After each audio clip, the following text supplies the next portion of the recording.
지금 즉시 나라를 떠나십시오. 2025년 12월 30일 트럼프는 베네수엘라의 대통령 마두로에게 직접 전화를 걸었고 마두로는 이를 거절했습니다. 사흘 뒤 미군이 움직였습니다. 2026년 1월 3일 새벽 2시 베네수엘라 수도 카라카스 상공을 150대가량의 미군 항공기가 뒤덮었고 작전명은 확고한 결의 영어로 아퍼레이션 앱설룻 위절부였습니다. 델타포스 대원들이 헬기에서 내렸고 CIA는 수개월간 스텔스 드론과 내부 정보원을 통해 추적한 끝에 마두로의 정확한 위치를 파악한 상태였습니다. 마두로 대통령은 아내 실리아 플로레스와 함께 잠든 채 침실에서 체포됐고 이 작전은 4시간도 채 걸리지 않았습니다. 21세기에 미국이 주권국가의 현직 대통령을 무력으로 체포한 것입니다. 왜 이 지경까지 오게 된 걸까요? 이야기는 100년 전으로 거슬러 올라갑니다. 1922년 베네수엘라 마라카이보 호수에서 석유가 발견됐고 당시 베네수엘라에는 석유를 채굴하고 정제할 기술도 자본도 없었기 때문에 미국 기업들이 들어왔습니다. 엑손모빌, 쉐브론, 코너코필립스가 유전을 개발하고 정유시설을 짓고 파이프라인을 깔았으면 1928년 베네수엘라는 세계 2위 석유 생산국이자 세계 1위 석유 수출국이 됐습니다. 석유는 베네수엘라 전체 수출의 80%를 책임졌지만 그 부의 대부분은 외국 기업과 소수 엘리트에게 돌아갔습니다. 1976년 베네수엘라는 석유 산업을 국유화했고 국영 석유회사 PDVSA가 설립됐으며 외국 기업들에게는 보상금이 지급됐습니다. 이는 합법적인 절차였습니다. 흥미로운 점은 이 시기에 베네수엘라가 오히려 미국 내 정유회사를 사들였다는 사실로 바로 시트고였습니다. 베네수엘라 원유는 초중진류라는 특수한 종류로 상온에서는 거의 흐르지 않을 정도로 무겁고 정제하려면 특수한 시설이 필요했기 때문에 미국 내에 이를 처리할 정유시설을 확보한 것입니다. 1990년대 베네수엘라는 다시 외국인 투자를 허용했고 미국 대기업들이 돌아왔지만 1999년 좌파 성향의 우고 차베스가 대통령에 당선되면서 모든 것이 바뀌었습니다. 차베스는 자원민족주의를 내세웠고 2007년 엑손모빌 등 미국 대형 석유회사가 개발해본 최대 유전지 오리노코 벨트를 완전히 국유화하며 미국 기업들의 자산을 몰수했습니다. 문제는 보상이었고 베네수엘라 정부는 장부가 기준으로 20억 달러를 제시했지만 이는 시장 가치인 200억 달러에 한참 못 미쳤습니다. 국제중재재판소는 2014년 엑손모빌에 16억 달러, 2019년 코너코필립스에 87억 달러를 배상하라고 판정했지만 베네수엘라는 한 푼도 지급하지 않았고 미국 입장에서는 말 그대로 눈 뜨고 코 베인 격이었습니다. 차베스 사후 2013년 니콜라스 마두로가 권력을 이어받았으며 그는 버스 기사 출신의 노조운동가였습니다. 마두로 치하에서 베네수엘라 경제는 붕괴했고 2018년 초 인플레이션율은 137만 %에 달했으며 국민들은 굶주렸고 수백만 명이 나라를 떠났습니다. 2018년 대선에서 마두로는 부정선거 의혹 속에 재선됐고 트럼프 1기 행정부는 이를 인정하지 않은 채 야당 지도자 후안 과이도를 베네수엘라의 합법적 대통령으로 승인했습니다. 2020년 3월 미국 법무부는 마두로를 마약 테러, 코카인 밀수 공모, 돈 세탁 등의 혐의로 기소했고 체포 현상금 1,500만 달러를 걸었습니다. 그런데 왜 5년이나 잡지 못했을까요? 이유는 단순했습니다. 마두로는 주권국가의 현직 대통령이었기 때문입니다. 아무리 미국이 기소하고 현상금을 걸어도 다른 나라의 현직 국가원수를 체포하는 것은 국제법상 주권 침해에 해당했고 마두로는 군부의 충성을 확보한 채 철저한 경호 속에 해외 출국도 거의 하지 않았습니다. 베네수엘라 국민 대다수가 그의 퇴진을 원했지만 군 장성들이 그를 지지했기 때문에 권좌를 유지할 수 있었고 체포가 어려웠던 것이 아니라 체포하려면 전쟁을 해야 했기 때문에 5년간 잡지 못했던 것입니다. 2025년 1월 트럼프 2기 행정부가 출범했고 바이든 전 대통령은 퇴임 직전 마두로 현상금을 2,500만 달러로 올렸습니다. 트럼프 행정부는 여기서 멈추지 않았습니다. 2025년 8월 7일 펜본디 법무장관은 SNS에 영상을 올려 마두로는 세계에서 가장 큰 마약 밀매범 중 한 명이며 우리 국가 안보에 대한 위협이라고 말했고 현상금은 5천만 달러, 한화 약 700억 원으로 2배 상향됐습니다. 2025년 9월 본격적인 압박이 시작됐고 미국은 카리브해의 항공모함 제럴드 R. 포드를 배치해 마약 의심 선박들을 무차별 격침했습니다. 2025년 한 해 동안 최소 22차례 공격이 이루어졌고 80명 이상이 사망했습니다. 11월 트럼프 행정부는 마두로가 이끈다고 주장하는 태양의 카르텔을 외국 테러 조직으로 지정했고 12월 11일 포드 항공모함 전단이 미국 남부 사령부 작전 구역에 진입했으며 라틴 아메리카 지역 내 미군 병력은 약 1만 5천 명에 달했습니다. 베네수엘라 국방장관은 약 20만 명의 병력을 완전작전 태세에 돌입시킨다고 발표했습니다. 12월 29일 트럼프는 전 세계를 향해 베네수엘라 상공을 비행하지 마십시오라고 경고했고 12월 30일 마두로에게 직접 전화를 걸어 지금 즉시 나라를 떠나십시오라고 요구했으나 마두로는 이를 거절했습니다. 2026년 1월 3일 새벽 2시 작전이 시작됐습니다.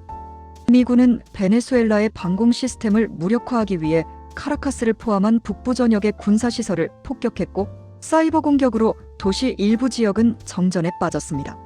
CIA는 이미 2025년 8월부터 베네수엘라 현지에서 비밀 요원 그룹을 운영해왔으며 스텔스 드론 편대가 거의 상시적으로 상공을 비행하면서 마두로의 동선을 추적해왔습니다. 여기에 정부 내부 정보원이 제공한 정보가 결합되면서 마두로의 정확한 은신처가 파악됐습니다. 델타포스 대원들이 헬기에서 내려 작전에 돌입했고 마두로와 영부인 실리아 플로레스는 잠든 채 침실에서 체포됐습니다. 새벽 4시 21분 트럼프는 트루스 소셜에 글을 올려 미국은 베네수엘라와 그 지도자 니콜라스 마두로에 대한 대규모 공격을 성공적으로 수행했으며 마두로는 아내와 함께 체포돼 그 나라 밖으로 이송됐다고 밝혔습니다. 이 과정에서 대통령 경호 인력과 민간인을 포함해 최소 80명이 사망했습니다. 마두로는 미 해군 강습 상륙함 USS 이오지마에 실려 미국으로 압송됐고 트럼프는 마두로가 안대와 소음 차단 헤드폰과 수갑을 찬 사진을 SNS에 공개했습니다. 그날 오전 11시 플로리다 마라라고에서 트럼프의 기자회견이 열렸고 그는 침공의 목적을 숨기지 않았습니다. 사회주의 정권이 강탈해간 미국의 석유 시설을 되찾겠습니다. JD 벤스 부통령은 더 노골적으로 도난당한 석유는 반환돼야 한다고 말했고 트럼프는 우리는 안전하고 적절하며 신중한 전환이 가능할 때까지 베네수엘라를 운영할 것이라고 선언했습니다. 미국이 다른 나라를 직접 운영하겠다고 밝힌 것입니다. 왜 석유였을까요? 베네수엘라는 세계 최대 석유 매장국으로 확인된 매장량은 3,030억 배럴에 달하며 사우디아라비아보다 많습니다. 문제는 베네수엘라 원유가 초중진류라는 점으로 정제하려면 고도의 기술과 대규모 설비가 필요합니다. 미국 걸프 연안의 대형 정유 시설들은 원래 이 초중진류를 처리하도록 설계돼 있었습니다. 하지만 2007년 차베스의 국유화 이후 미국 기업들이 철수하면서 이 시설들의 가동률은 크게 떨어졌고 한편 미국의 제재로 팔로가 막힌 베네수엘라 원유는 중국과 러시아로 흘러갔습니다. 미국 입장에서는 전략적 자원이 경쟁국의 영향권 아래 놓이는 상황을 용납하기 어려웠던 것입니다. 더그 버검 내무장관은 초중진류를 경진류와 섞어야 하는데 셰일오일 덕분에 미국에는 경진류가 넘쳐난다며 베네수엘라 원유 활용이 미국 일자리와 육아 안정에 모두 도움이 된다고 말했습니다. 크리스 라이트 에너지부 장관은 베네수엘라 원유 판매 수익을 미국 정부가 통제하겠다고 밝혔고 판매 대금은 미국 재무부의 베네수엘라 명의 계좌에 예치해 그 돈으로 미국산 상품을 구매하게 할 것이라고 설명했습니다. 트럼프는 우리는 석유를 흘려보낼 것이며 이전에 베네수엘라 석유를 수입했던 러시아와 중국을 포함한 국가들에 판매할 것이라고 말했습니다. 타임즈는 이를 식민주의적 자세라고 규정했고 한 베네수엘라 외교관은 인류 역사상 가장 큰 약탈 행위 중 하나가 될 것이라고 경고했습니다. 국제사회의 반응은 엇갈렸습니다. UN 사무총장 안토니오 구테우스는 이번 공습을 위험한 선례라고 규정하며 안전보장이사회 긴급회의 소집을 발표했고 UN 인권 최고대표는 베네수엘라에서의 미국 개입에 경악한다고 밝혔습니다. 러시아와 중국은 주권 침해라며 강력히 비난했습니다. 반면 이스라엘의 네타냐후 총리는 트럼프에게 자유와 정의를 위해 대담하고 역사적인 리더십을 발휘해줘 감사하다는 메시지를 보냈고, 베네수엘라 야당 지도자이자 2025년 노벨 평화상 수상자인 마리아 코리나 마차도는 자유의 시간이 왔다며 전적으로 환영했습니다. 미국 내에서도 논란은 거셌습니다.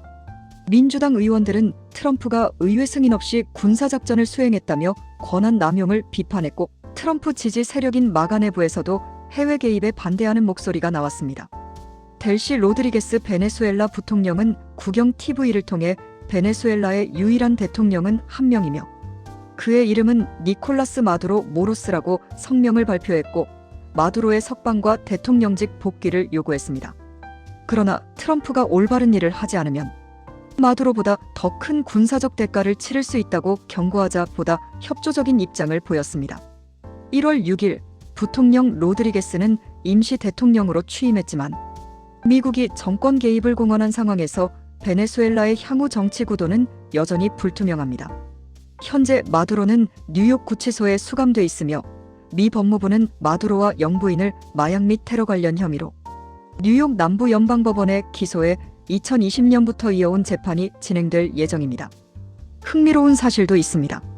마두로가 체포 당시 입고 있던 옷이 화제가 되면서 품절 사태가 벌어졌고, 반미주의 이미지와 달리 미국 브랜드 나이키를 입고 있었다는 점이 밈으로 퍼졌습니다. 베네수엘라 국민들 사이에서는 뉴욕 구치소 식단 샘플을 보고 황제 식단이라며 분노하는 반응도 나왔습니다. 식량난에 시달리는 국민들에게 구치소 식단이 황제의 식사처럼 보였기 때문입니다. 이번 침공은 무엇을 의미할까요? 한국의 한 신문 사설은 미국의 이번 침공은 러시아의 우크라이나 침공을 정당화하는 것이며 대만을 위협하는 중국의 잘못된 신호를 보낸 것이라고 평가했습니다. 미국이 힘으로 주권국가를 굴복시킨 선례가 생기면서 이제 중국이나 러시아도 자신들의 세력권에서 같은 논리를 펼 수 있게 됐다는 것입니다.